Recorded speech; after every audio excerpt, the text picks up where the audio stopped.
하나님은 430년 동안 애굽에서 종살이 하던 이스라엘 백성들을 구원하여 내셨습니다. 그리고 그 구원받은 이스라엘 백성들에게 구원받은 너희는 누구인지 그들의 정체성에 대하여 말씀을 하셨습니다. 자, 우리 5절 하반절의 말씀을 읽겠습니다. 다 같이요.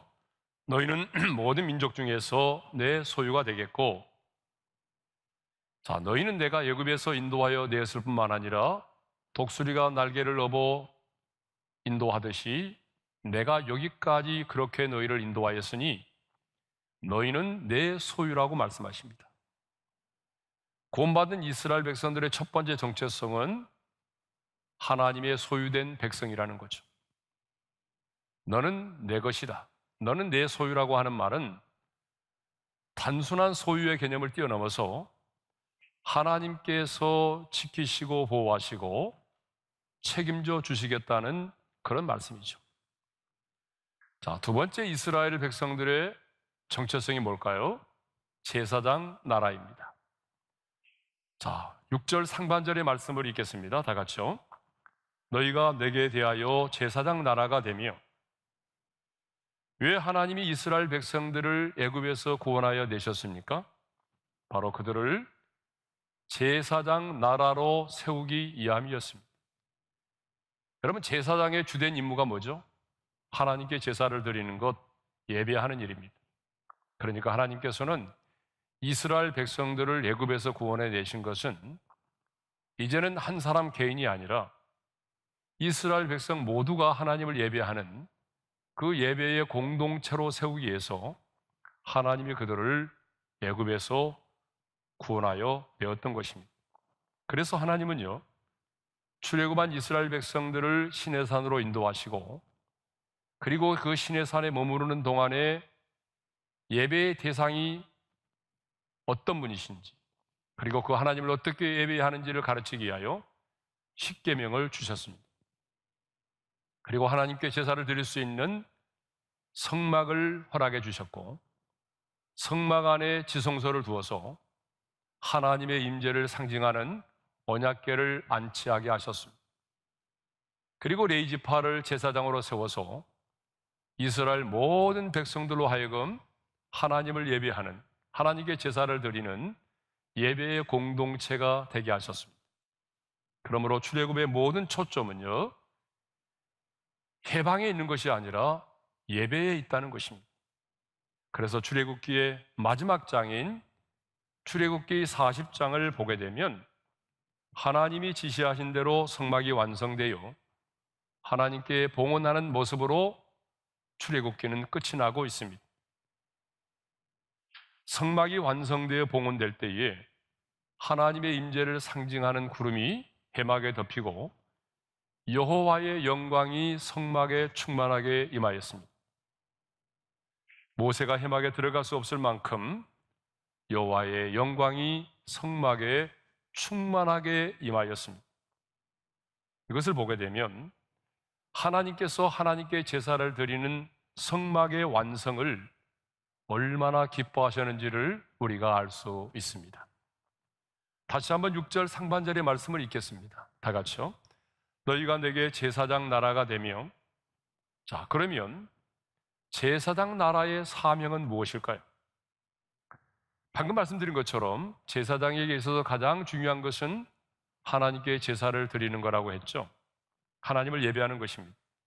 그런데 제사장은요, 제사 드리는 일만 하는 것이 아닙니다. 구약시대의 제사장은 하나님과 사람들 사이에서 중재하는 역할을 하는 사람입니다. 자, 예를 들면 사람들로 하여금 하나님께로 더 가까이 나아갈 수 있도록 도와주고, 사람들로 하여금 하나님의 은혜와 복을 받을 수 있도록 도와주는 역할을 하는 사람이 바로 제사장입니다.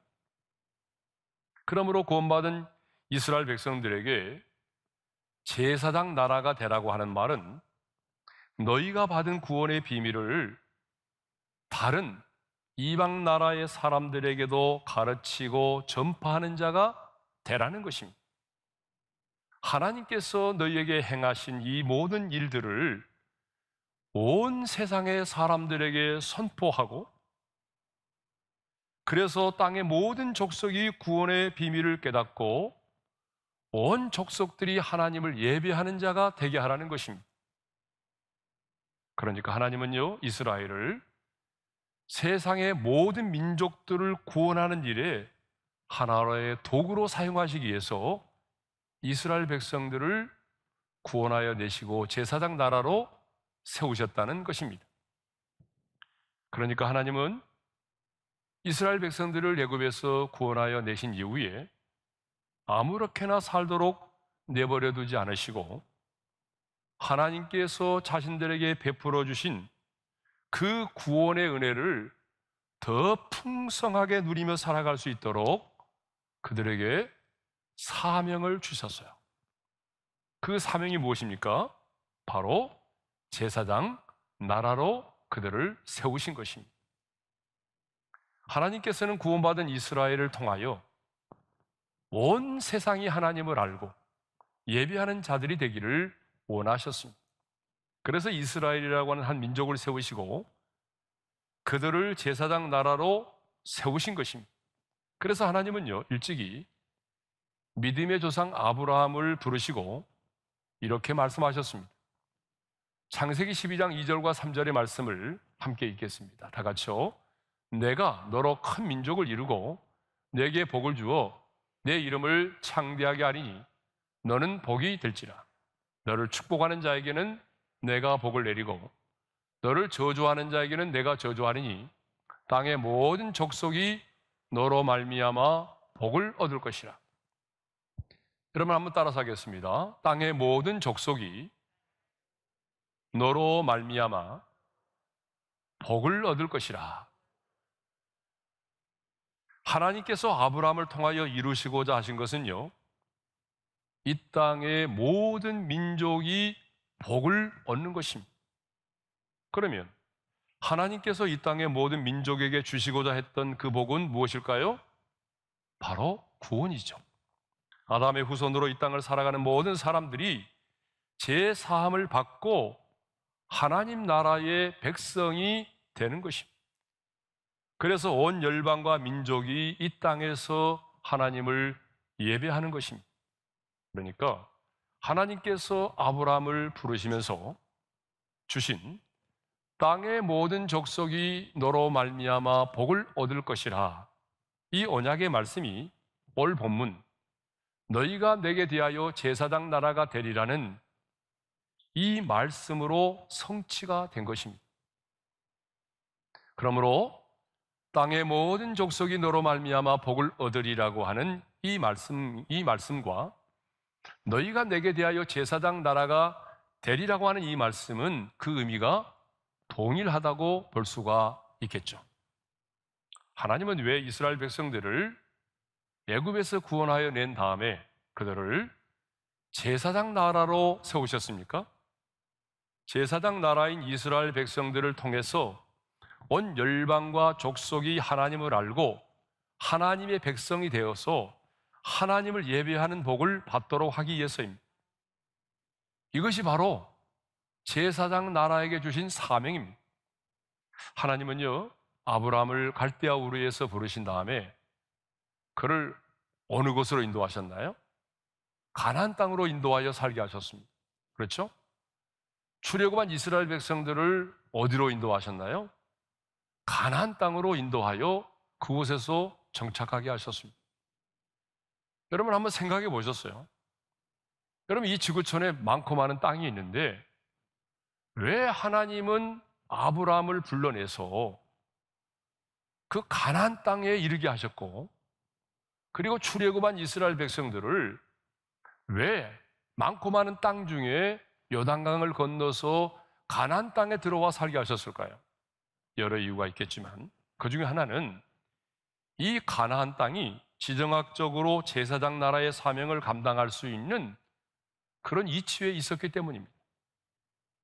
가나안 땅은요, 지도를 보게 되면 이 동과 서가 좁은 초승달 모양을 하고 있습니다. 그래서 서쪽으로는 지중해가 위치해 있고요, 동쪽으로는 사막으로 되어 있습니다. 그런데 가나안 땅에는 아주 중요한 두 개의 도로가 있습니다. 하나의 도로는요, 이렇게 지중해 해안선을 따라 만들어진 해안도로가 있고요. 그 다음에 또 하나는 요단 동편 남북으로 연결된 왕의 대로가 있습니다. 그런데 이 아시아와 유럽과 아프리카 어느 지역이든지 다른 곳으로 가려면요, 이 가나안 땅의 이 두 길을 지나가야만 하는 거죠. 이 두 길 중에 하나를 지나가야만 하는 거예요. 그러니까 가나안 땅은 아시아와 아프리카와 유럽, 이 3개의 대륙이 만나는 지점에 위치해 있습니다. 야, 지구상에 이런 땅이 있을까 싶을 정도로 3개의 대륙의 교량과도 같은 것이 바로 가나안 땅입니다. 그래서 이 땅을 교량으로서의 땅, 랜드 오브 브릿지라고 부르기도 하는 것이죠. 예수님 당시 복음의 효과적인 증거를 위해서 로마를 도구로 사용하였듯이 하나님은 제사장 나라의 사명을 잘 감당하기 위해서 그들을 가나안 땅에 정착하여 살게 하신 것입니다. 하나님께서 왜 이스라엘 백성들을 애굽에서 구원하여 내셨습니까? 바로 이스라엘을 제사장 나라로 세우시기 위해서입니다. 그러면 하나님은요, 출애굽한 이스라엘 백성들만 제사장 나라로 삼으셨습니까? 아닙니다. 오늘 예수 믿고 구원받은 새 언약의 백성인 저와 여러분도 제사장 나라로 세우셨어요. 그래서 베드로전서 2장 5절에 보게 되면 구원받은 저와 여러분을 거룩한 제사장이라고 부르고, 오늘 우리가 읽은 본문 베드로전서 2장 9절을 보게 되면 구원받은 저와 여러분을 왕 같은 제사장이라고 부르고 있어요. 우리 한번 읽겠습니다. 다 같이요. 그러나 너희는 택하신 족속이요 왕 같은 제사장들이요 거룩한 나라요 그가 소유된 백성이니. 그러면 누가 왕 같은 제사장입니까? 베드로는 성령의 인도하심을 따라서 너희는 택하신 족속이요 왕 같은 제사장들이라고 말하고 있어요. 여기서 너희가 누굴까요? 문맥적으로 보게 되면 보배롭고 산돌이신 예수님을 영접해서 거듭난 그리스도인들을 말합니다. 그러니까 모든 사람을 왕 같은 제사장이라고 말하지 않아요. 예수님을 믿고 영접해서 거듭난 그리스도인, 그 사람을 성경은 뭐라고 말하죠? 왕 같은 제사장이라고 말해요. 그러면 왜 그냥 제사장이 아니라 오늘 성경은 저와 여러분을 왕 같은 제사장이라고 말할까요? 그것은 예수를 믿는 신자는요, 왕이신 주님과 연합이 돼서 왕의 죽음과 그 부활의 영광에 참여하여 그 영광을 함께 누릴 수 있는 자가 되었기 때문입니다. 다시 한번 설명하겠습니다. 이게 너무 중요해요. 왜 우리를 왕 같은 제사장이라고 부르느냐? 여러분, 우리가 왕이라는 얘기는 아니잖아요. 그죠? 왜 왕 같은 제사장이라고 부르죠? 왕이신 주님과 내가 예수를 믿을 때에 연합이 돼서 그 왕의 죽음과 부활에 함께 참여하여 그 영광을 함께 누릴 수 있는 자가 되었기 때문입니다. 여러분, 예수를 믿는다는 것은 그분과 내가 연합되는 거잖아요. 예? 제사장의 특권은, 구약의 제사장의 특권은 하나님 앞에 나가서 제사를 드릴 수 있다는 거죠. 그런데 여러분, 우리는 구약의 제사장과는 비교할 수 없는 왕 같은 제사장입니다. 여러분, 왕 같은 제사장은요, 예수의 이름과 그 보혈을 힘입기만 하면 짐승의 피가 없어도, 사제에게 고해 성사를 하지 않아도 은혜의 보좌 앞에 나가서 언제든지 하나님을 예배할 수 있고 언제든지 하나님과 교제할 수 있는 것입니다. 여러분, 이것이 바로 뭐예요? 왕 같은 제사장에 누리는 특권이죠. 또 여러분, 왕 같은 제사장에 우리에게 주어진 또 하나의 특권이 있어요. 그게 뭐냐 그러면 그리스도와 연합을 통해 제사장만이 아니라 왕 같은 제사장을 누리는 그리스도와 연합을 통해 제사만이 아니라 왕과 같은 통치권을 행사하며 살 수 있다는 거예요.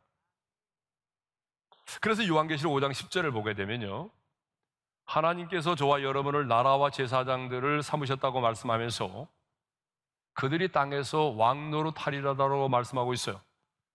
요한계시록 5장 10절의 말씀을 함께 읽겠습니다. 다 같이요. 그들로 우리 하나님 앞에서 나라와 제사장들을 삼으셨으니 그들이 땅에서 왕 노릇하리로다. 하나님은 왕 같은 제사장인 우리에게 왕의 통치권을 누릴 수 있는 특권을 주셨어요. 그 통치권 중에 하나가 뭔지 아세요? 예를 들어 볼까요? 주님이 말씀하셨잖아요.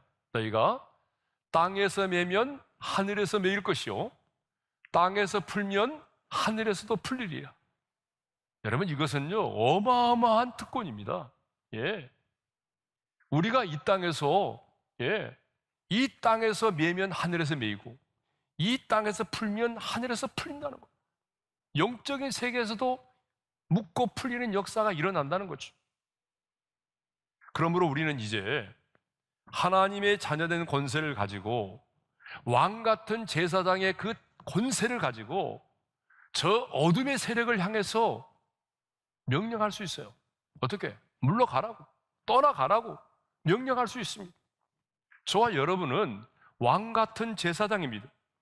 그렇기 때문에 여러분 기도를 할 때도 허구한 날 주시옵소서라는 기도만 드릴 것이 아니라 우리 앞에 있는 제약의 세력을 향해서, 사탄과 가난과 질병을 향해서, 우리 앞에 있는 인생의 풍랑을 향해서 우리는 예수님의 이름으로 묶고 꾸짖고 물리칠 수 있는 그런 왕 같은 기도를 드릴 수 있어야 돼요. 예? 그것을 일명 왕의 기도라고 말하더라고요. 예? 저와 여러분은 왕 같은 제사장이니까 여러분 그런 통치권을 가지고 기도할 수 있는 그런 하나님의 사람들입니다. 사랑하는 성도 여러분, 베드로가 이 편지를 쓸 때에 초대교회 성도들 중에는요 노예의 신분을 가진 사람들이 많았다는 거예요. 학자들 견해가 다른데 어떤 분들은요, 이 베드로가 이 편지를 쓸 때의 초대교회 성도들, 어떤 교회의 공동체의 구성원의 절반이 노예의 신분이었다. 아니, 어떤 분은 이 공동체를 구성하고 있는 지체들 가운데 3분의 2가 노예였다라고 말하는 사람도 있습니다. 그러니까 굉장히 노예가 많았다는 거죠. 그런데 지금 베드로는요, 노예가 돼서 남의 집에서 종살이를 하고 있는 그들에게 이렇게 말합니다. 여러분은 왕 같은 제사장입니다. 그렇게 말해요. 무슨 말입니까? 비록 여러분들이 노예의 신분으로서 남의 집에서 종살이를 하고 있을지라도 여러분은 왕 같은 제사장입니다. 그러니까 당당하게 사십시오. 저와 여러분은 왕 같은 제사장입니다. 그런데 왜 왕 같은 제사장이 그렇게 나약한 모습으로 살아가십니까? 왜 왕 같은 제사장이 왜 끊임없이 세상의 사람들과 비교하면서 낮은 자존감과 열등감을 가지고 살아가십니까? 왜 왕 같은 제사장이 왜 그렇게 부끄러운 모습으로 마지못해 살아갑니까? 왜 지금도 예수 믿고 하나님의 자녀가 된 것을 그렇게 부끄럽게 생각하십니까? 하나님은 출애굽한 이스라엘 백성들을 제사장 나라로 세우셨죠. 그리고 그들에게 제사장 나라의 사명을 주셨잖아요. 방금 우리가 나눴던 것처럼 그 제사장 나라의 사명이 뭐였어요? 모든 족속과 백성들에게 구원의 비밀을 전하고 선포해서 땅의 모든 족속들이 구원의 비밀을 깨닫고 온 열방의 족속들이 하나님을 예배하는 자가 되게 하는 것이라고 그랬죠. 마찬가지로 하나님은요, 왕 같은 제사장인 저와 여러분에게도 사명을 주셨어요. 그러면 왕 같은 제사장인 저와 여러분에게 주신 사명이 뭘까요? 자, 오늘 베드로전서 2장 9절 하반절에 보게 되면 그 사명을 이렇게 정의하고 있어요. 함께 읽겠습니다. 이는 너희를 어두운 데서 불러내어 그의 귀한 빛에 들어가게 하신 이에 아름다운 덕을 선포하게 하려 하십니다. 왕 같은 제사장에 주신 사명이 뭐냐? 우리를 어두운 데서 불러내어 그의 귀한 빛에 들어가게 하신 이의 아름다운 덕을 선포하는 것입니다. 여러분, 어두운 데서 우리를 불러내서 그의 귀한 빛에 들어가겠다. 이게 뭐죠? 저와 여러분이 받은 구원을 말하는 거죠. 저와 여러분이 받은 구원을 그렇게 표현하고 있는 거예요. 예? 흑암에서 빛으로 옮겨졌기 때문에, 사망에서 생명으로 옮겨졌기 때문에 우리가 받은 구원을 지금 이렇게 표현하고 있는 겁니다. 그리고 여기 나오는 덕은요, 헬라어로 찬미 혹은 탁월함을 의미한다고 합니다. 그러니까 왕 같은 제사장의 누리는 나를 어두운 데서 불러내어 그의 귀한 빛에 들어가게 하신 그 하나님의 위대한 역사를 찬양하고 선포하면서 드러내야 된다는 거예요. 나를 흑암의 권세에서 건져내서 빛의 나라로 옮겨주신, 그 아들의 나라로 옮겨주신 그 하나님을 찬양하고 그 하나님의 위대하심을 드러내야 된다는 거죠. 이제 마지막으로 구원받은 이스라엘의 세 번째 정체성에 대해서 생각하겠습니다. 하나님은요, 구원받은 이스라엘 백성들에게 세 번째 또 하나의 정체성을 말씀하셨어요. 그게 뭐죠? 거룩한 백성이 되라는 거예요. 자, 우리 6절 상반절의 말씀을 읽겠습니다. 다 같이요. 너희가 내게 대하여 제사장 나라가 되며 거룩한 백성이 되리라. 이 거룩으로 번역된 카도시라고 하는 이 단어는요, 원래 순수하다 그리고 성스럽다는 뜻을 지니고 있습니다. 부정하고 타락한 것을 미워하시고 옳고 그른 것을 판단하시는 하나님 자신을 가리킬 때에 이 단어가 많이 사용됐습니다. 그런데 하나님은 지금 이스라엘 백성들을 애굽에서 구원하여 내시고 거룩한 백성이 되리라고 말씀하십니다. 그러면 여러분, 거룩한 백성으로 산다는 게 뭐죠? 이 세상 사람들이 살아가는 삶의 방식대로 살지 않고 하나님과의 언약을 맺은 언약의 백성으로 구별되게 살아가는 것을 의미합니다. 여러분, 성경이 말하는 거룩의 핵심은요, 언제나 구별입니다. 성경에 거룩이라는 단어가 나오면 여러분은 언제나 구별이라는 단어로 이해를 해도 상관이 없어요. 그러니까 한마디로 모든 일에 있어서 이방 사람들이 살아가는 것처럼 살지 않고 언약의 백성으로서 구별된 삶을 살아가는 것이 뭐예요? 그게 바로 거룩한 삶을 사는 거예요. 우리가 거룩한 삶을 살지 못하면 제사장 나라의 사명을 감당할 수 없을 뿐만 아니라 왕 같은 제사장에 누릴 수 있는 그 특권을 누리며 살 수가 없다는 거예요. 여러분, 한번 생각해 보십시오. 우리가 하나님을 알지 못하는 사람들과 똑같이 우상을 숭배하고 관상이나 사주를 보고 장명소 가서 이름 짓고 손 없는 날에 이사하고 거짓을 말하고 곤모술수를 행하고 살아간다면, 아니 아무렇게나 닥치는 대로 살아간다면 어떻게 하나님의 소유된 백성으로 왕 같은 제사장으로 살아갈 수가 있겠습니까? 그래서 하나님은 당신이 구원하여 내신 저와 여러분을 향해서 거룩한 백성이 되라고 말씀하십니다. 구원받은 하나님의 사람인 우리의 정체성은 이 세상의 사람들과는 구별되게 살아야 되는 거룩한 백성입니다. 지금까지 우리는 오랜 시간에 걸쳐서 하나님께서 구원하여 낸 나의 정체성이 무엇인가에 대해서 생각했습니다. 나는 누구인가? 하나님은 나에 대해서 뭐라고 말씀하시는가? 하나님은 구원받은 저와 여러분을 향해서 세 가지를 말씀하셨습니다.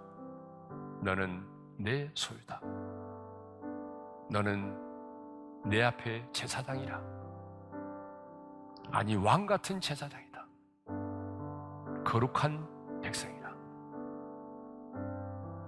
여러분, 무슨 일을 하든지, 어디에 있든지, 어떤 상황 가운데 있든지